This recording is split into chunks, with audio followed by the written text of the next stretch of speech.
Qu'est-ce que vous dites quand on vous dit « thank you » ? Vous dites « you're welcome ». Certes, mais il y a tellement d'autres possibilités et c'est ce que l'on voit aujourd'hui dans cette vidéo.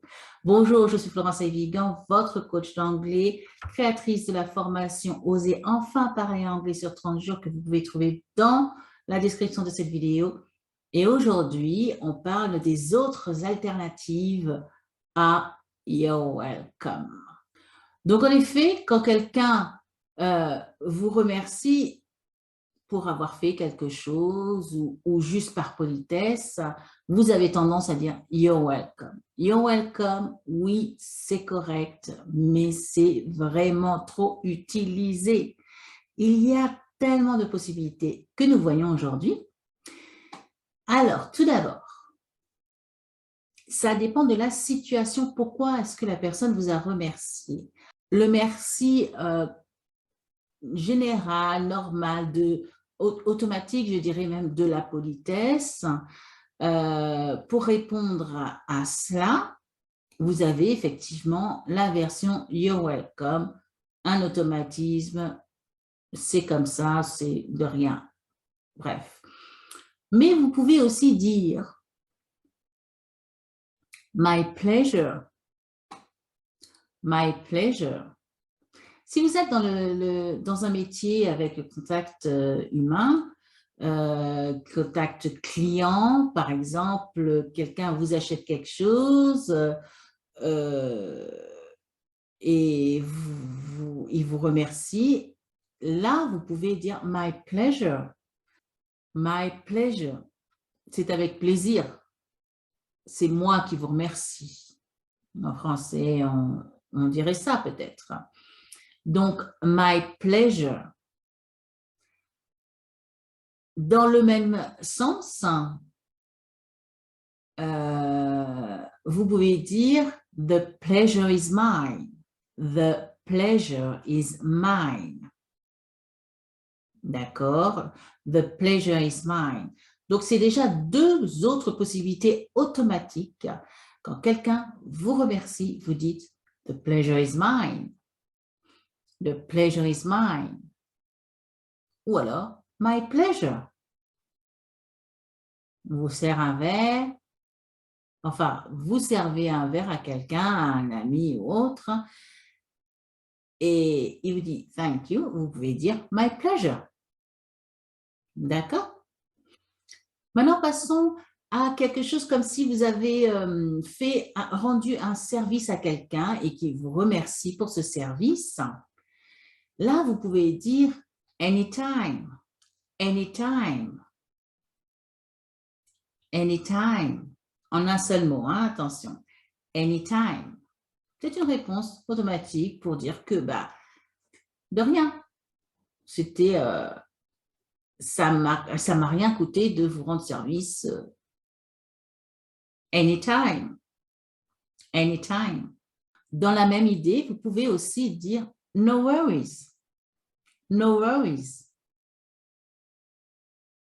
Et il y en a un que personnellement, j'utilise très facilement alors qu'il est plutôt américain, mais bon, c'est sure, sure. Mettez-y l'intonation, hein. Sure. La personne me dit, thank you for helping me. I say, sure, sure. J'ai trois autres propositions à vous donner. Ce sont plus des phrases construites. Alors, la première, c'est it was nothing. It was nothing. Ça voulait dire que ça ne m'a rien coûté, quoi. C'était rien pour moi de vous aider dans telle ou telle chose. It was nothing. Répétez. It was nothing. N'oubliez pas la langue entre les dents pour le TH. OK? It was nothing. Et donc, la deuxième et la troisième, c'est vraiment pour exprimer le fait que c'était vraiment un plaisir que vous avez fait, vraiment de bon cœur, d'aider cette personne, vraiment une personne que vous appréciez. D'accord? ça sera, par exemple, si la personne en question est une amie, un ami, et que vous savez qu'elle aurait fait la même chose pour vous, et bien vous dites ça justement. Et vous dites alors, I know you'd do the same for me. I know you'd do the same for me. I know you'd do the same for me.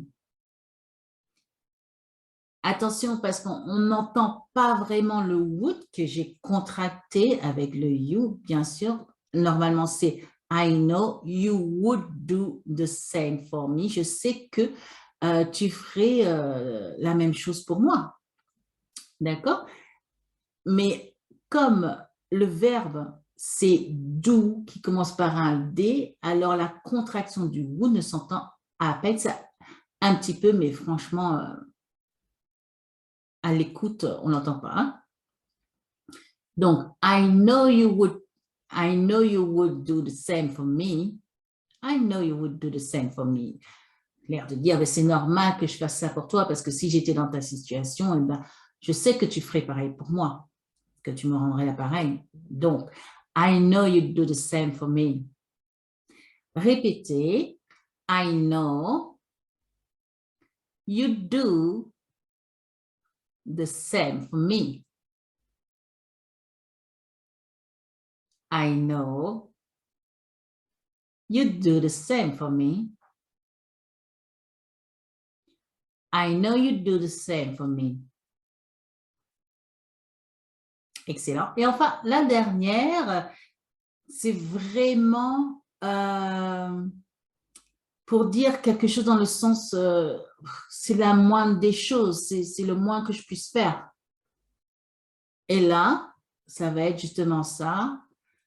It was the least I could do. It was the least I could do. C'était la moindre des choses que je pouvais faire. It was the least I could do. Répétez, it was the least I could do.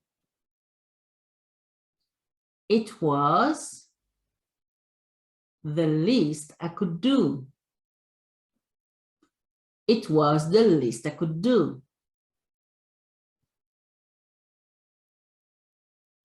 Et je vous donne une autre de plus. C'est très british, par contre, celle-là. C'est pour dire, ah, don't mention it. Don't mention it. Don't mention it. C'est-à-dire, pas besoin de me remercier. C'est tout à fait normal. C'est, ah, t'inquiète pas. Don't mention it. Et on fait les liaisons. Don't mention it. Mention it. Yeah. Don't mention it. C'est, je dirais, un petit peu... c'est très british. Je trouve que c'est un petit peu poche. Mais bon, à vous de juger, à vous de voir. Moi, j'aime bien, hein, franchement. Don't mention it. It's okay. Ça dépend aussi de la façon dont vous le dites. Ah, c'est don't mention it. It's okay. Voilà, it's okay. C'est quelque chose que vous pouvez dire aussi à thank you. It's okay. Don't mention it. All right. Voilà pour les phrases d'aujourd'hui. Donc, je vous les répète en entier. Je vous les répète toutes les unes après les autres. Répétez après moi. La femme, on commence par celle que tout le monde connaît. You're welcome. My pleasure. The pleasure is mine. Don't mention it. Anytime. No worries. Sure. It's okay. It was nothing. I know you'd do the same for me.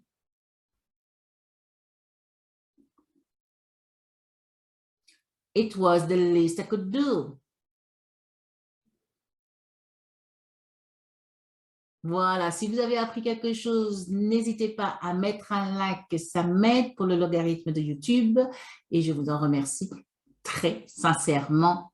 Thank you so much. I see you in the next video. Bye.